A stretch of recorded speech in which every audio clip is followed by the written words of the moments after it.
Hi, this is Andrew Marty from SACS, and the topic for today is leadership in tough times.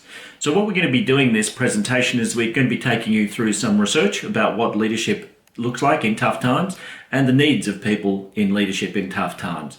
What we'll also be doing is giving you some really practical tips about how to lead in tough times. So this is a combination of the theoretical with the practical.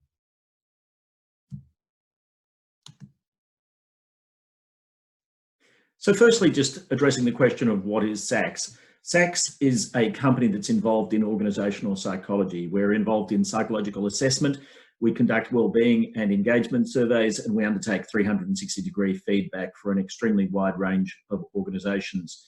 We're also involved in organisational and individual development, such as coaching, career transition management being a service where we help people to develop their job-seeking skills. Sadly, a service in demand at the moment, which is more evidence for leadership needing to deal effectively with tough times.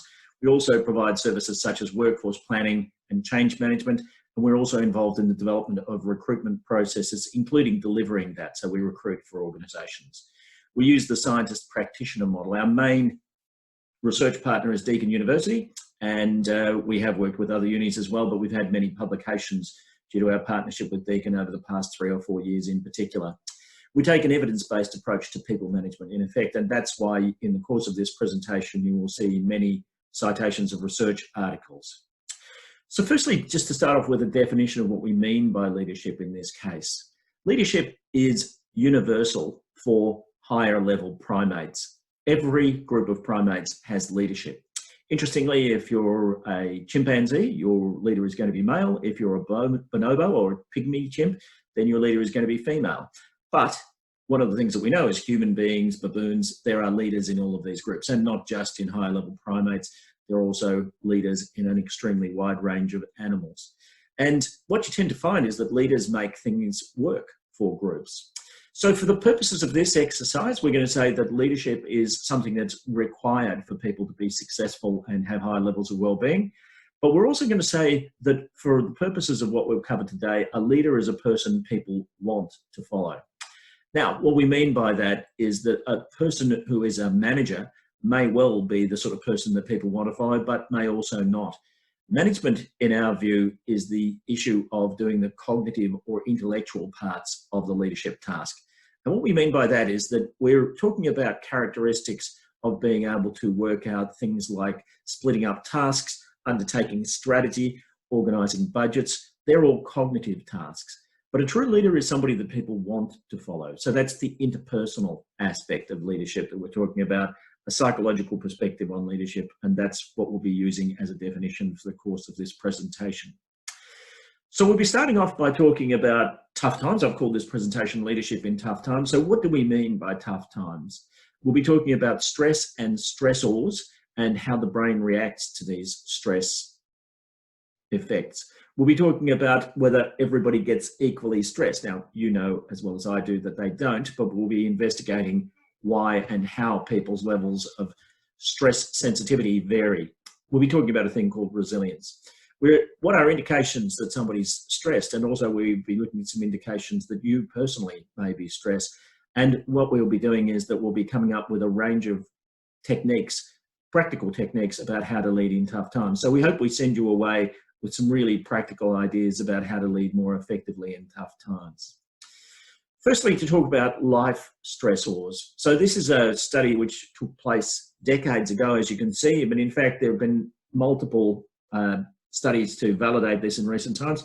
Hasn't actually changed much. If you were to take a group of 1,000 people, that group of 1,000 people would say that on average, the most stressful thing that you can experience is the death of a spouse. The second most stressful is divorce. So if you think of that, that's at an individual level may vary. So the order of these things would vary at the individual level. But if you take a large sample, those are the most stressful things. Now, I want you to think about the current tough times, the COVID-19 crisis, personal injury or illness. So that's a big stressor, but fear of it is also a stressor. Dismissal from work. People are worried about holding on to their jobs at the moment. Retirement. Some people have reevaluated their retirement plans, thinking either one of two things. It's too tough to get a job, so I'm going to retire, or I'm going to have to keep working because our financial well-being has been compromised. Change in health of a family member, people are worried about their family members getting COVID-19. Things like business readjustment, things like change in financial state, things like mortgages, things like change in responsibilities at work. Now you can see these are all related to COVID-19. And so out of the top 20 stressors in people's lives, COVID-19 cumulatively figures large. Now we'll talk about stress particularly at work and stressors particularly at work.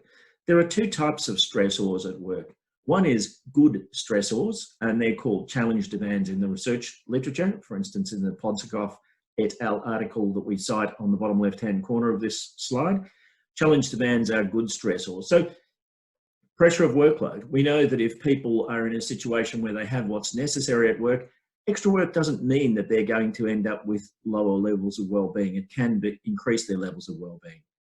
Pressure of processing lots of information and pressure of problem solving, that means that there's challenge in my work. And what it means is that I am more engaged in my work. I have higher levels of well-being. There are also bad stressors, and these are called hindrance demands. And you can see the word hindrance. These are things that are getting in the way of me getting my work done and getting in the way of me enjoying my work. So lack of social support. Now think of the COVID-19 crisis and think of how many people are working remotely. We're going to talk a little bit later specifically about the challenges of working remotely, but lack of social support is a challenge. Job insecurity. Many people are experiencing that. Inadequate resources. We see people working from home trying to compete with their loved ones for the use of scarce resources such as offices, internet connectivity, those kinds of things. Role ambiguity. So people's jobs have changed since they've left their offices, and maybe some of the things that they're responsible for now are COVID-19 specific, and maybe others are just their day job. Role conflict, ambiguity about what different people want from me, and that certainly is happening at the moment. Now, people often think that stress is best when it's low. In fact, this is not true. For most human beings, stress is best when it's optimal, not too low and not too high. And people call this middle area the zone. So if you think of sports people, they often talk about the zone. And in sports psychology, we often talk about athletes being optimally aroused. So if they're too low in arousal, in other words, they're not kind of engaged enough, they're not kind of pressured enough, then they can perform worse. But if they're overly pressured, then what you can find is, phenomena like choking in sports, where people are expected to win, something goes wrong, and all of a sudden they're under an enormous pressure, and that makes them play poorly. So human beings in life are like this as well. So leadership in tough times is about identifying the stress levels of employees. And one of the things that we know is that some people in their work have lost a lot of the volume of their work, and perhaps even a lot of the variety of their work because of lockdown. So that gives rise, even though they might be still at work, that gives rise to too low stress. But of course, others have extra work that they need to do, and maybe also the anxiety of their home life, the day-to-day human challenges that they're facing make it more stressful.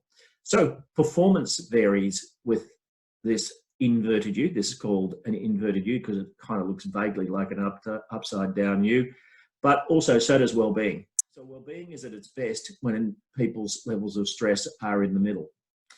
So now I'm going to give you your first practical tip from the world of research about leadership in tough times. So stress and control. It's been shown by a range of researchers that the less control a person has under a stressful situation, the more damage is likely to be done to them, and the less satisfactory their performance is likely to be. So just to fill this quadrant chart, the first quadrant is where you have low stress and low control, and we're going to call that the sleepy quadrant. And so that's where people don't have enough pressure and they don't have much control, and so they're sort of going about their relatively unstressful life and in a sense of boredom and lassitude. But this is the one that you have to watch right now, because what we have here is high stress and low control, and that is where you get a phenomenon called burnout. Burnout is an observable psychological phenomenon. It's often accounted for by people being under a lot of pressure and having no say in what they do. And what it can lead to is trauma type of responses, and trauma responses which can be in fact enduring for people as well. So we'll talk about some of the things that you might use to diagnose the levels of stress of the people that you're working with. But tip number one is you can see the effect of control here, because if somebody has low stress and they're in control of what's going on around them, then they're likely to be comfortable. And in fact, if they have high stress and high control, that for many people is a peak experience. If you think back on the most satisfying things in your entire work life, I'm going to guarantee that it's highly unlikely that they would have been low stress. Often it's a situation where I have very significant goals to pursue, and I have a lot of autonomy about how I go about it, and that leads to a peak experience. But for many people, you can't do that forever. So people need to ease back in the amount of stress from time to time and then go back up. But what we're saying is that a golden opportunity for increased well-being in tough times is leadership through empowerment. And if you're able to empower people, you get that high control, that increases the probability that you won't end up in this negative quadrant here. Whether people have a lot of stress or not, the outcome is likely to be significantly better. So tip number one, lead with empowerment. We're going to give you more information on that a little bit further down the track. But also, of course, levels of support are important. There's enormous amounts of research that say that if people are in tough times, levels of support both at the human level, which is, hey, I care about your situation at home and in your general life, but also levels of support from a career point of view. Let's work together to improve your skills. Those sorts of things can be extremely developmental and supportive for people during tough times. So let's talk about stress at a neurological level. Now, the human brain has some very ancient artifacts in it, and frankly, some of these ancient artifacts aren't well suited to the modern world. I'm going to talk to you about the fight, flight, and freeze response, and you've all heard of the fight and flight response. Some of you may have also heard of the freeze response, but the fight, flight, and freeze response evolved for a time when human beings used to face short-term threats. I am about to be eaten by a saber-toothed tiger. Now, if I'm about to be eaten by a saber-toothed tiger, the issue is resolved for good or ill, usually pretty quickly. But in fact, we get this fight, flight, and freeze effect, even, for instance, in the face of COVID-19, which at the moment of speaking, shutdown here in Australia has been 8, 9, 10 weeks, thereabouts. So for many people, worrying about the thing started before that because it was clear that it was coming. But now we have a situation where people have been in a very stressful circumstance in their life and work, in some cases, for weeks and weeks and weeks. So what that means is that the fight, flight, and freeze response has been active for many people for weeks. Now, in a practical effect of this is that you get a lot of biological responses. One, heart beats faster, rapid breathing, senses become sharper, rush of adrenaline.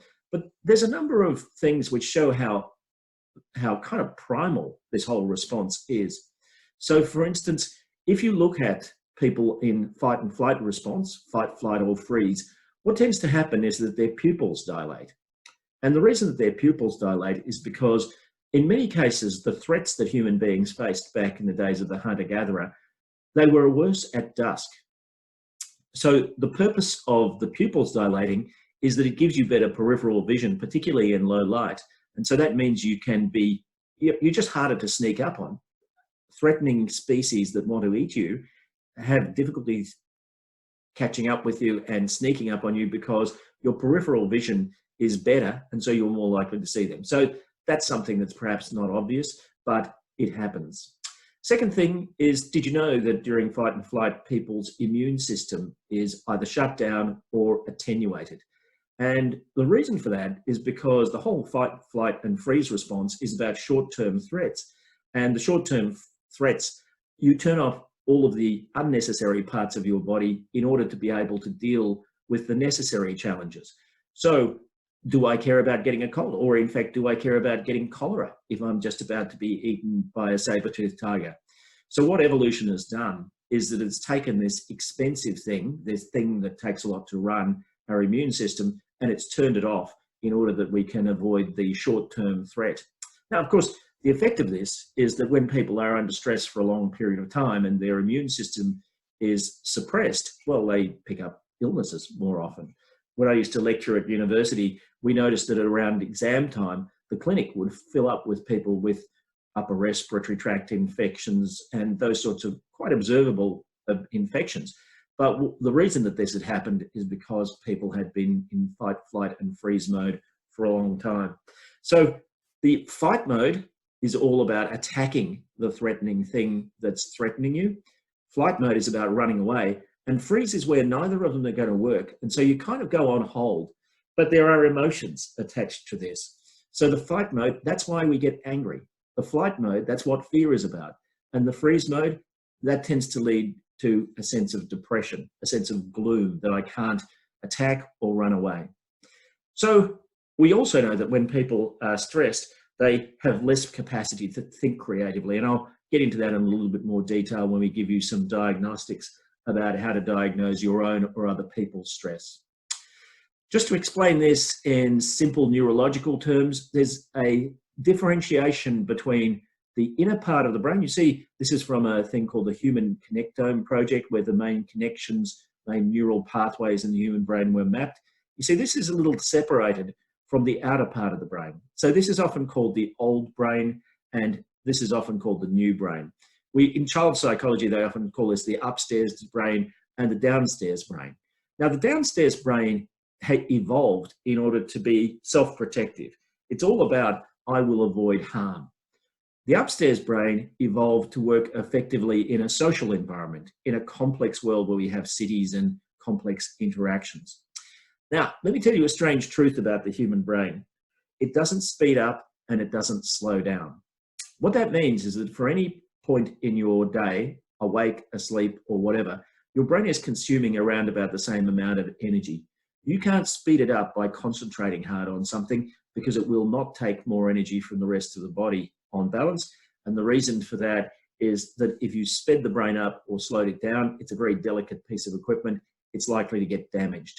So what tends to happen is that when you turn on one part of your brain, you're turning off other parts of the brain.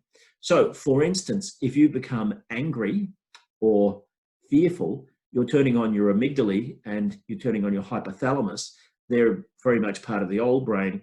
This draws energy down from the new brain. And what that means is that the new brain, which is the only part of the brain that can see the future, is in effect less able to influence your actions. This gives rise to phenomena such as road rage. The person who is in a road rage situation, their amygdala has turned on, they're angry, but in addition to that, their ability to see the implications of the future have been reduced. And so now their emotions are back with the cave people and they're unable to see the implications of their action because they're not seeing the future very clearly. This is a problem. So here's another leadership tip. What you focus on turns on or off different parts of the brain.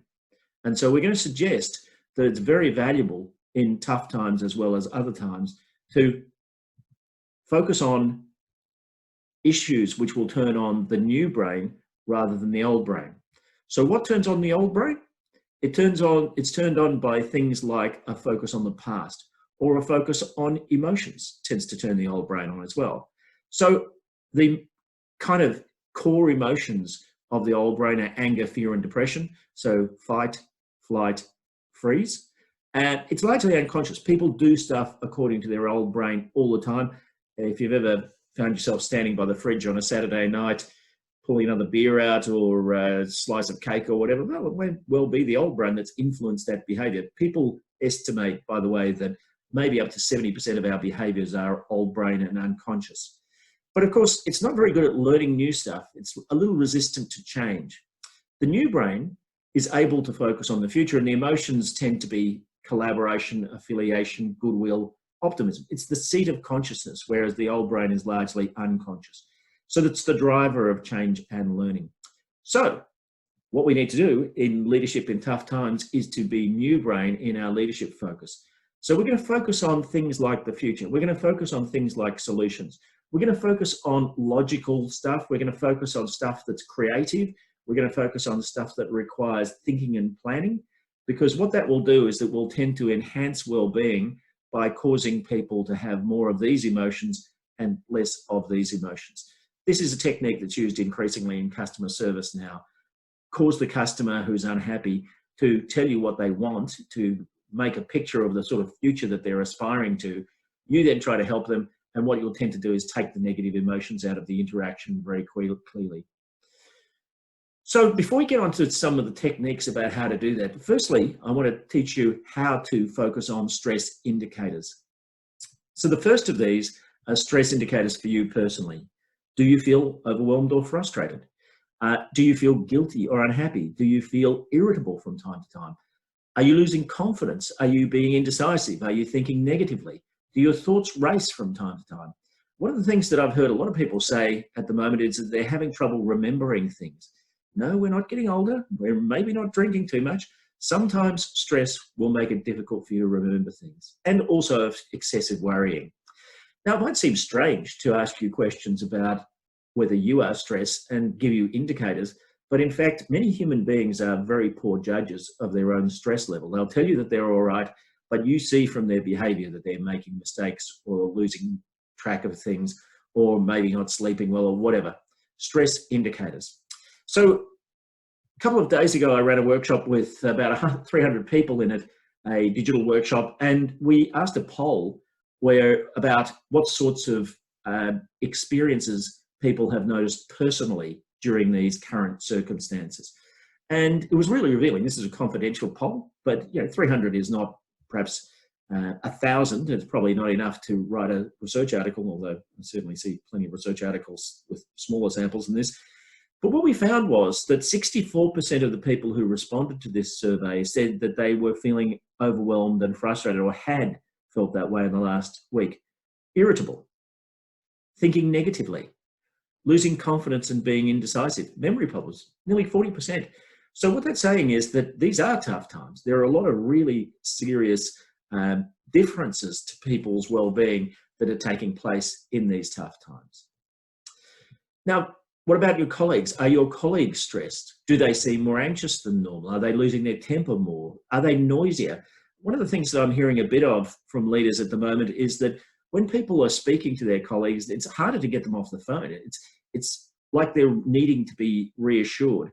And by the way, one of the things about leadership in tough times is that you actually have to devote more effort to the human side of leadership, because one of your biggest challenges is well-being. When well-being is high, maybe that allows you to be more task-focused, but we have to be very well-being focused at the moment because people are literally struggling. So the alternative, of course, are they quieter than usual? In other words, when you call them, they haven't got much to say for themselves. Have they lost their sense of humour? So things that you think historically they would have seen as funny, they don't now. Maybe they're less confident. They're saying, okay, well, I don't know how to do this. I need help. Are they avoiding you, or are they over contacting you? Now, of course, which of those options they will choose will depend on their personalities. Introverts will tend to avoid. Extroverts will seek the comfort of contact, so they're likely to be more in touch with you. So those are things that you can identify as indicators that your colleagues are stressed. I asked the same group of 300 professionals these things. Are you noticing any of your colleagues to be any of these things? So, and what they said, 56% of people said that they were noticing that people were more anxious than normal. So that's suggesting that of that sample, a majority response is people kind of going into their shell a little bit more, being hesitant, looking for more reassurance. Some people more noisy, but it's interesting that quieter trumps more noisy very, very significantly. So it's almost like what you have to look for in these conversations is people going into their shell. Now, how do you get to this stuff? How do you find out that people are changing in their behaviours? How do you find out how people are feeling? Now, the traditional approach is are you okay? Are you okay at the moment? How are you going? But, sometimes it's difficult for a person to actually say that they're not going well. They feel vulnerable by doing so. And also, frankly, some of them are scared for their job, and they believe that it's not a good time to be open with a boss about the fact that they are feeling vulnerable, or maybe they're not coping, those sorts of things. There are a range of reasons, from simple pride to commercial fear, that lead people to not be outgoing in respect of the fact that they're not doing well at the moment. So here's some alternatives. I want to talk to you about a thing called feed forward. The idea of feed forward is where you give people guidance based on the future rather than the past.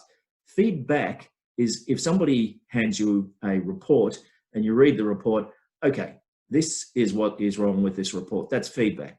This is what's good about this report. That's feedback.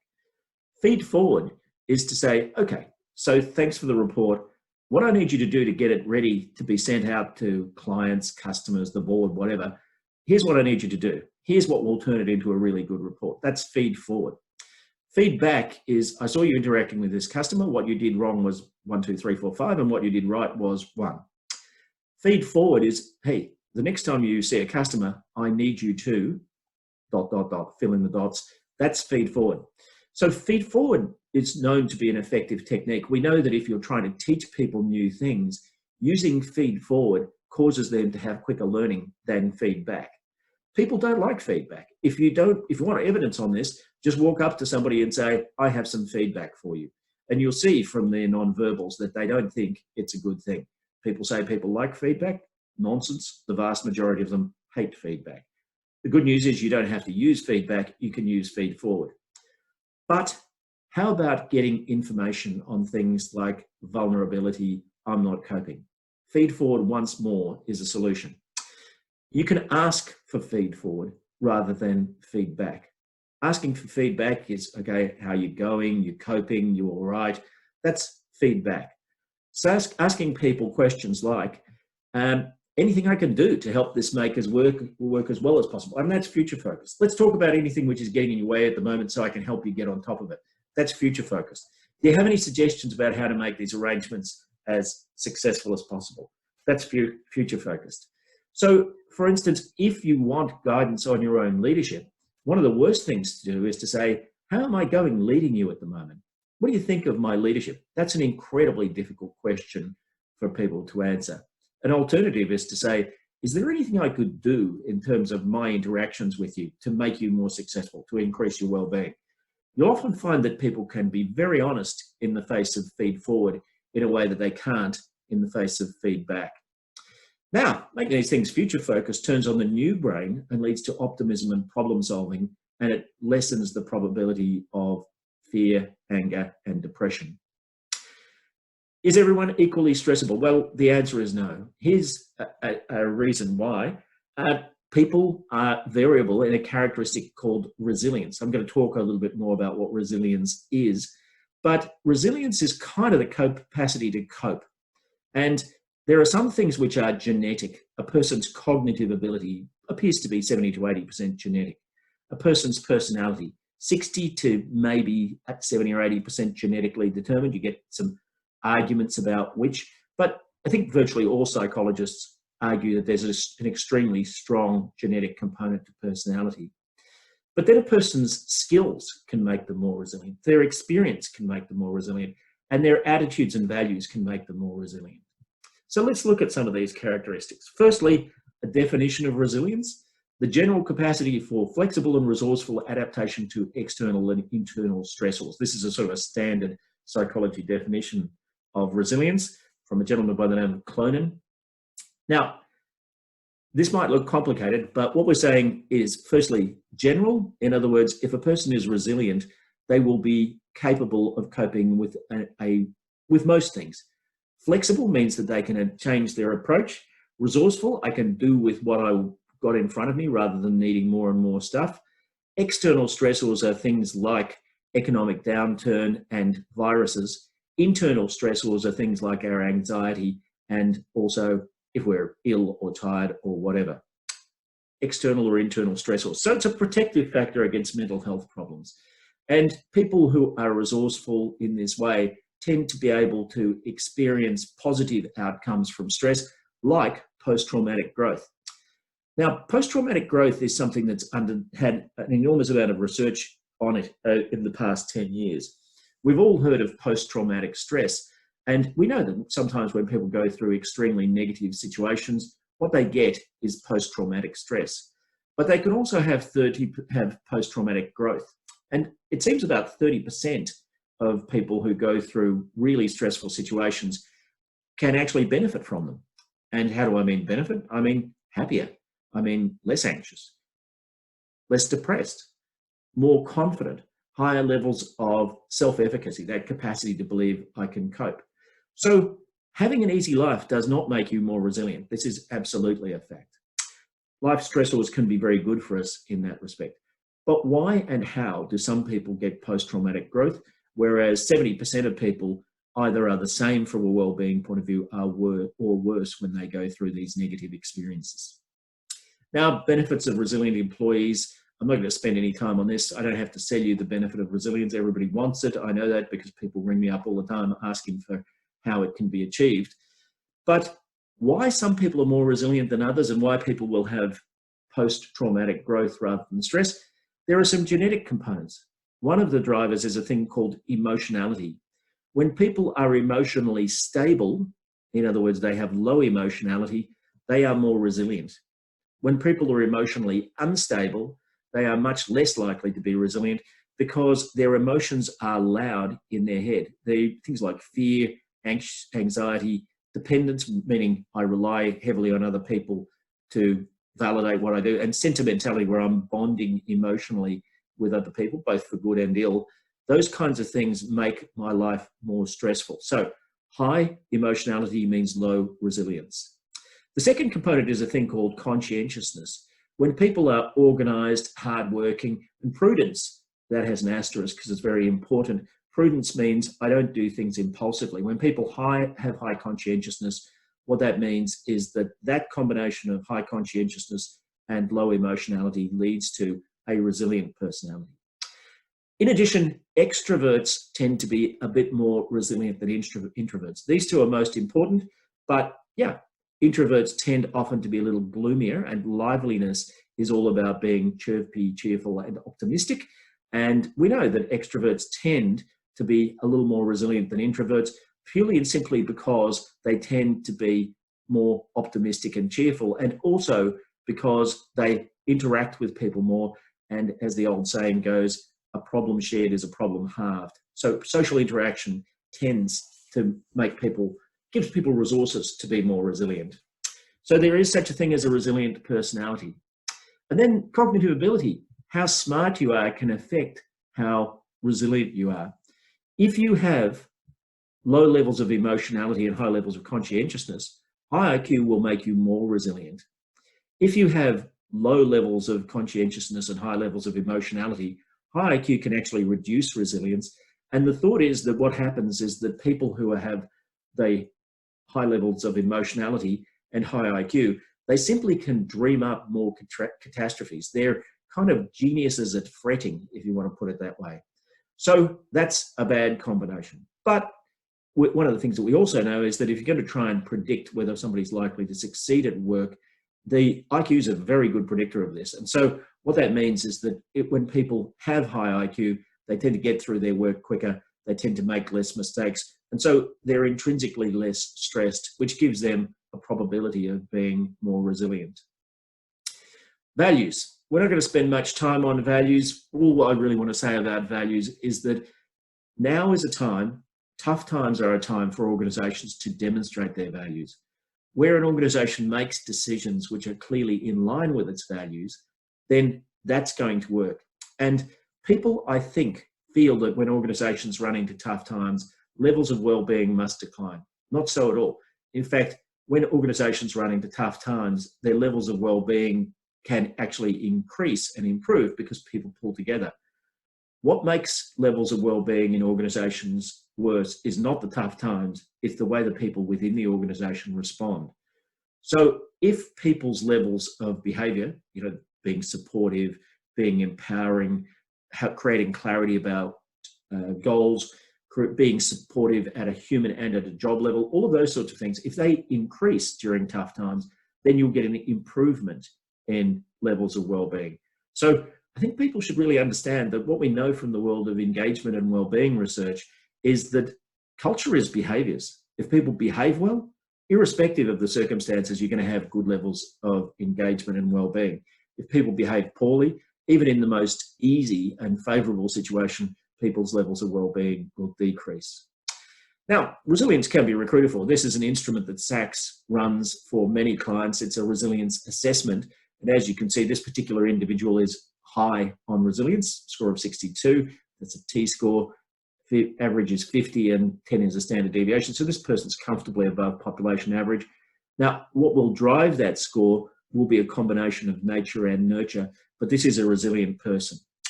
So you have two choices. One is to recruit a resilient workforce and at the same time to lead in such a way that you increase the resilience of your employees. So let's give you some more practical tips about leadership in tough times. One of the things, I've sort of touched on this already, but this is a quote from me: "The secret of life is what you focus on." And what I was really trying to say there is that if you look at psychological well-being, both in individuals and groups, so much of it is determined by what people focus on. So clearly, one of the oldest ideas is the kind of glass half full or the glass half empty, the sense of looking on the bright side of life. Well, it's very old, and you might say it's tired, but let me tell you, it absolutely works. One of the most interesting studies that I've seen over my psychology career is a diary study where they split a group of about, I think it was about 500 people. They split that group into half. And what they did is they gave one group a task of keeping a challenges diary every day. So at the end of the night, they would sit down and they would write down all the bad things that happened to them. The other group was given a blessings diary to record. And the experiment ran for, I think it was a couple of months or something like that.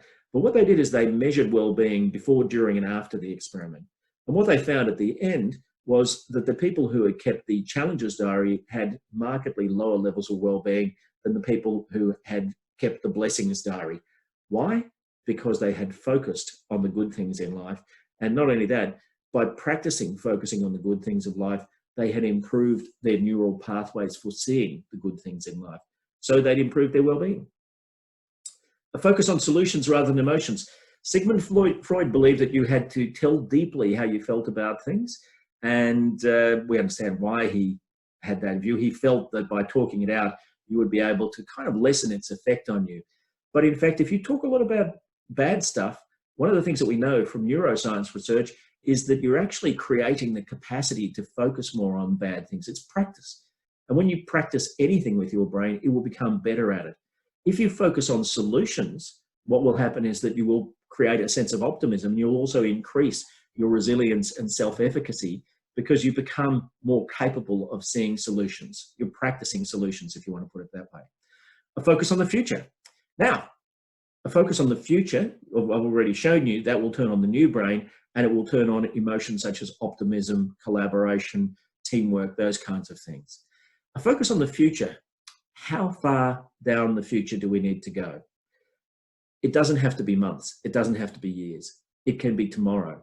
So one of the things that I often recommend to people when they're in tough times is let's just look forward to the coming week. What are the things that we're going to achieve this week? Let's look forward to the things that we're going to enjoy in the coming week. And here's a really, really powerful one. Be explicit with staff that you want them to focus on what they can influence and ignore what they can't. So I'll give you a practical example. During my career, I've had the good fortune of running consulting organizations in, I think, about 4 different economic downturns. This is number 4 at the moment. And so Asian financial crises, I was working in Hong Kong at the time, a recession in London, another recession in Australia. I'm giving away how old I am by saying that I remember the last Australian recession. But in any effect, one of the things that we find is that in consulting, people realize that the number one expense of most consulting firms is salaries. Now, many industry sectors, when times get tough, need to downsize. So people are worried about losing their jobs. And in particular, if they're not billing, in other words, if they haven't generated invoices, they worry a lot about this because they think, well, logically, if I'm not billing, then I'm a cost rather than a profit center for the organization. They are likely to move me on. I found that people's focus on what they could not influence, in other words, their billings, you can't directly influence your billings, became a real negative in each of these situations.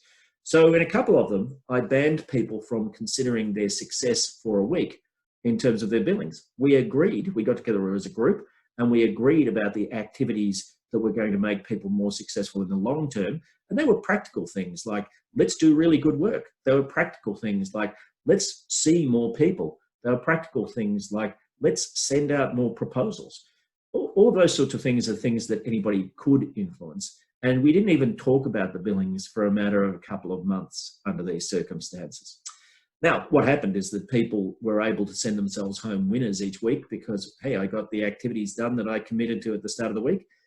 I'm not even thinking about whether I bill. But what I also noticed is that 3 or 4 weeks down the track, the levels of billings started to improve because it's the behaviours that make a difference. I think that's a key tip for leadership in tough times.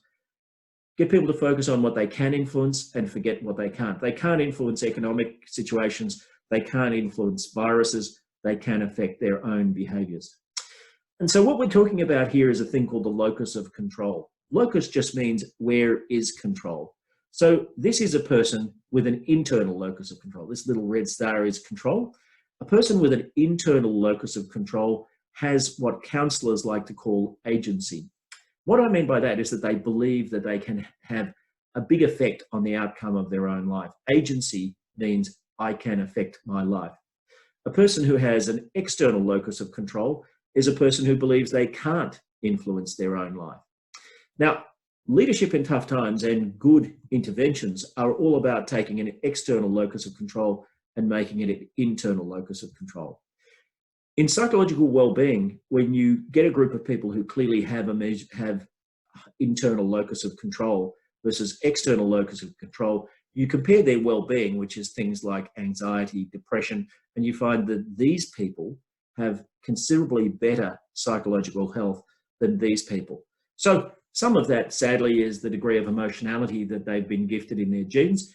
But as leaders, we can cause people to focus on things which are beneficial to them. That's a secret of successful self-management in the world of well-being. Now, also, should you keep this a secret from people? I don't think so. I think you should tell people, show people these slides. You're more than welcome to them. Show people these slides and explain why you want to do what you want to do. If you just change your behaviors, maybe they're going to be thinking, well, why is this happening? But I think you should be open to with people, and you should say things like, you know, having an internal locus of control is useful. Going back to what I said about positivity and negativity, there's been quite a bit of research to assess the balance of positive versus negative. If a person says one negative thing, estimates are that you need to say between 3 and 6 positive things just to restore the level of well-being that the person had before they heard that negative thing. So I think it's worthwhile sharing with employees, hey, let's focus on positives. Let's focus on solutions. Let's focus on the future, because we're all going to get through this better if we do that. I just want to talk a little bit about remote work. And I have a presentation coming up, which is particularly 2 hours specifically devoted to the skills of remote working. So we're going to be going into this topic in far more detail then. But I just wanted to show you a couple of things, because leadership in remote times, in tough times, is very much at the moment about remote work, and frankly is likely to be for quite some time. I mean, with the economic pressure that businesses are under, it's highly likely that they'll want smaller offices over the next 2 to 3 years in any event. But we know that remote working is, in many people, actually linked to a decrease in well-being. So, you know, people think that they're out of sight, out of mind. They feel, oh, well, my boss has forgotten about me. They don't have the structure that they used to have. Maybe they're being highly distracted and they want to get on with their work. And so a UN report found that 41% of remote workers reported high stress levels, whereas only 25% of office workers felt that way. So, look, I'm a big proponent of remote work. I think for some people it's an absolute blessing. From an efficiency point of view, you cannot beat the fact that people are not wasting 2 hours a day traveling to and from work. There are commercial benefits, but we have to be aware of the fact that not everybody's suited to it. And if they are going to be working remotely, we have to learn to lead differently. So one of the things that I'm going to suggest is that it's crucial, if people are remote working, to build a structure to the week. So when people start remote working, quite often the structure that they used to have of team meetings and those sorts of things, it just evaporates and nothing replaces it.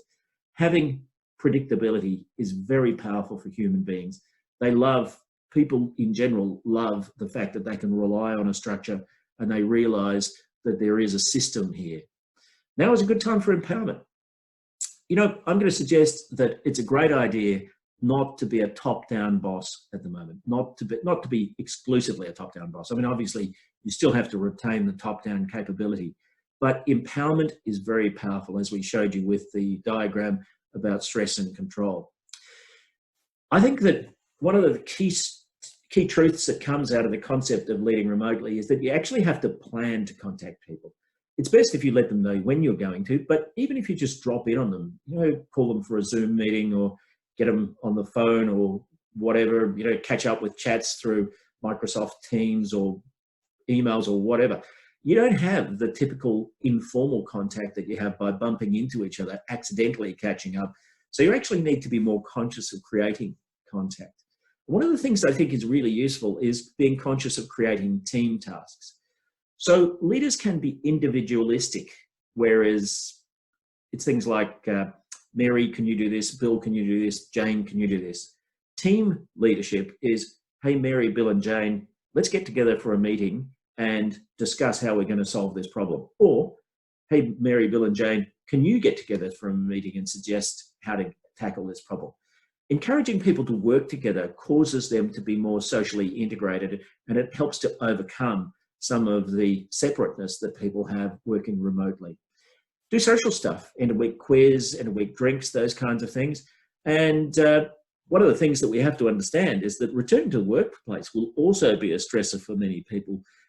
Here in Australia, the government's talking about reducing some of the lockdown conditions. And if that's the case, sooner or later, people will be encouraged to go back to work. Now, for some people, this will be a total blessing. For others, it will be a curse. They'll go back to long commutes. For others, yet again, they will be fearful of the health implications. Is the government right about this? Should we still be working from home? All of those sorts of things will mean that returning to the workplace will be a stressor. So there's two approaches that you can use to beating stress with resilience, because if you recruit more resilient people, that's going to help. But also, if you can teach them to be resilient, that's really powerful. I just want to run through a series of positive psychology activities which are shown research-wise to improve levels of resilience. This one I've already told you about: reducing focus on the past and concentrating on the future, making plans about how to get there. If something goes wrong, forget the let's look at why this went wrong. Let's make a plan about how we're going to make sure that this gives us a better outcome in future. If you take that view, staff will be far less defensive. I mean, in effect, it's sort of like a feed-forward approach made really practical. What are we going to do? Gratitude exercises such as the 3 blessings. I gave you that example of the diary, but one of the things that can work really well in tough times is where you encourage people, I do this in coaching quite regularly, encourage people to write down 3 good things that happen to them each day. When they wake up in the morning, they look at the 3 good things that they recorded the night before, but they remind themselves that they're going to do the same exercise in the coming day. This is called 3 blessings, developed originally by a guy by the name of Martin Seligman, and Seligman was able to demonstrate, both in his own research and by subsequent clinical trials, that people with depression who undertake the 3 blessings can often markedly reduce their depression. Now, if you don't have depression, this can markedly improve your levels of well-being. Learned optimism exercises such as 3 anticipations. If you're doing the 3 blessings every day, which is not a bad idea in tough times, the 3 anticipations, in other words, what are 3 things or 1 thing, 2 things that I have to look forward to? Do that weekly. Just think of the things that you have to look forward to. Now, I'm going to suggest it's a really good thing for leadership in tough times to build these components into your team meetings. So let's say you've got a team meeting of 10 people.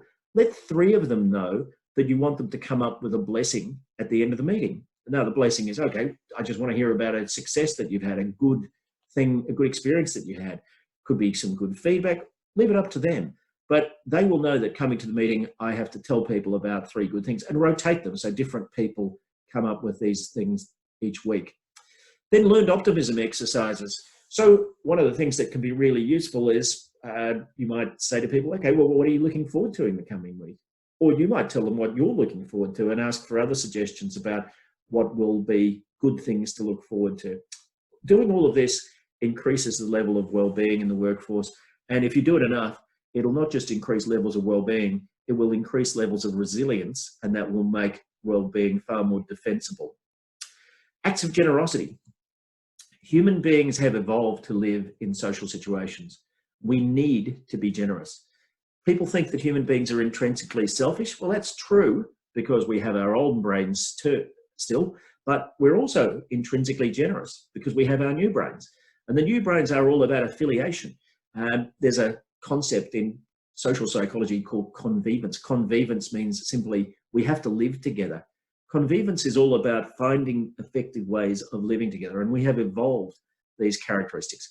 So acting generously is very good for people with anxiety and depression. I reckon one of the reasons that this works so well is because generosity is of itself empowering to people. How can I be a victim if I'm able to do generous things for other people? So you're proving to your old brain that you are not the victim that you think you might be because you're able to do generous things. In any event, acts of generosity are very powerful. Signature strength exercises. Did you know that becoming conscious of the things that you are individually good at, and what we mean by signature strengths, just like everybody's signature is individual and unique, so are their strengths. I mean, what you're good at is not what I'm good at. What I'm good at is not what you're good at necessarily. Yeah, there might be overlaps, but we all have our individual set of strengths that we're good at. Knowing your individual signature strengths by virtue of reflection is powerful and will, in general, increase people's levels of resilience and well-being. But then if you're able to decide how we're going to use these signature strengths, that will be more powerful. And I'm going to suggest that this is powerful not only at the individual level, but at the group level. You can do this as a kind of a team building exercise. Let's think of the things that we're good at. Split people up into small groups, get them to write down 2 or 3 things each about things that they think they're good at, and then vote for them. And you adopt it as a signature strength exercise for the group. If you're interested in this at a personal level, if you go to Martin Seligman's website, that's Seligman, Martin Seligman, his website is called Authentic Happiness. And he has a couple of questionnaires about signature strength. So you can, for free, complete this questionnaire and find out more about your own signature strengths, including getting a report on them. Mindfulness activities, including meditation. Clearly, I'm not going to spend much time on mindfulness, but if you are interested in this topic, people like John Kabat-Zinn, that's K-A-B-A-T, new word Z-I-M-M. If you Google his, or not Google, if you search out his YouTube videos on mindfulness, Kabat-Zinn is kind of a founder of the mindfulness concept because he came across mindfulness activities in a Zen Buddhist retreat, came back somewhat unconvinced about Zen Buddhism, but very convinced about the techniques. And then he was able to participate in clinical trials on these techniques. And what has been found is that activities such as meditation can reduce people's stress very markedly, and gave rise to a thing called mindfulness-based stress reduction training. And governments around the world spend a lot of money on MBSR because it means that you can treat conditions like anxiety very often without medication, which is a great thing for the sufferers and for the community at large. The concept of mindfulness is that if you try to do anything, you quite often have a little voice in your ear, which we'll call the narrative. And the narrative, let's say you're public speaking, the narrative might be, hey, I'm not good at this. Hey, these people are not listening, doing more research on this topic. They're all narratives about your speech. So if you have 100 units of energy available to you to make the speech, if let's say 30 units are being taken up with this narrative, that's bad. So what we used to say in psychology is fight the narrative, suppress it. But what we now know through neurological research is that if you fight something in the human brain, it tends to get stronger. So rather than fighting the narrative, focus on the here and now. And if you practice focusing on the here and now, what tends to happen is that you make the here and now stronger. In effect, your neural pathways for being here and now grow. And one of the things that we know is that in excess of 90% of the population, when they do these activities, get better. Once more, get better being less anxious, higher levels of well-being, less depression, more self-efficacy, more resilience. So that's a powerful thing. Forming collaborative work groups to work together for an ideal future. So I want to talk about leadership behaviours that will allow you to do that, to create collaborative work groups which will work together to create an ideal future. Here are 3 leadership options. This is a simplification, and because really this is a continuum. So from here, this is where we're being entirely top down. I am the boss. And here, this is where I'm being entirely facilitative. Facilitative leadership being, I don't tell the staff what they think the solution should be. I facilitate a process. So this is 5 staff coming together, either in a room or digitally, maybe in a Zoom room, where I'm going to run a process, but I don't have the decision. I want them to make the decision. Now, should you do all of this? Should you do all of this? Of course not. You should do this when it's appropriate, and you should do this when it's appropriate. You should be top down when it's appropriate. If somebody turns up to their first day at work, it's not very helpful to them to say, well, okay, what do you want to do? Where do you want to sit? You know, what did you have in mind about the meetings that you might go to? No, you'll say, okay, well, you sit here. I've got a meeting with you at 10 o'clock. I'm going to send you for induction with HR. That's all top-down leadership, and that's important to do. In the middle here, you have consultation. That's where you go out and ask people their opinion. Mary, what do you think? Bill, what do you think? Jane, what do you think? Then after you've heard their opinions, you make up your mind and you tell them, okay, Bill, Mary, and Jane, I have decided red or blue. Now, the problem is, if you do what an individual has suggested you shouldn't do, of course, they believe that you've just done this. They believe that you're a model 1 leader. Facilitative leadership is where the leader brings a process, not the decision. Now, if you have a decision, you shouldn't fake people into trying to believe that you're being facilitative. A true facilitative leader will decide, this is a topic that I'm going to facilitate on, and I don't have a solution, and I am going to allow the group to come up with a solution. Now, studies into well-being and engagement in work suggests that people who do this more tend to have higher levels of engagement in their workforce, but also it skills the workforce up to make their own decision, to come to you with solutions rather than problems. I mean, if you do this all the time, if you're just telling people what to do, what they will tend to do is, if at the moment they've got a problem, they say, well, I better go and ask the boss.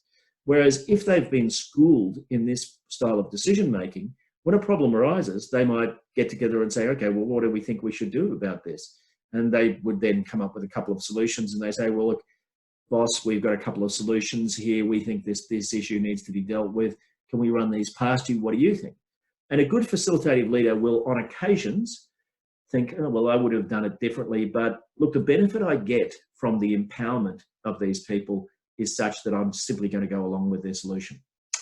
So good facilitative leadership is knowing when to do this, when to do this, and when to do this. And facilitative leadership is at its most powerful when the issue is personally sensitive, when the issue is complex, when the issue is strategic, when the issue needs good thinking. Because I don't know about you, but I can tell you as a leader, I don't have all the good ideas. And where I've done this style of leadership, I often end up with the best solutions that we've seen in my leadership experience.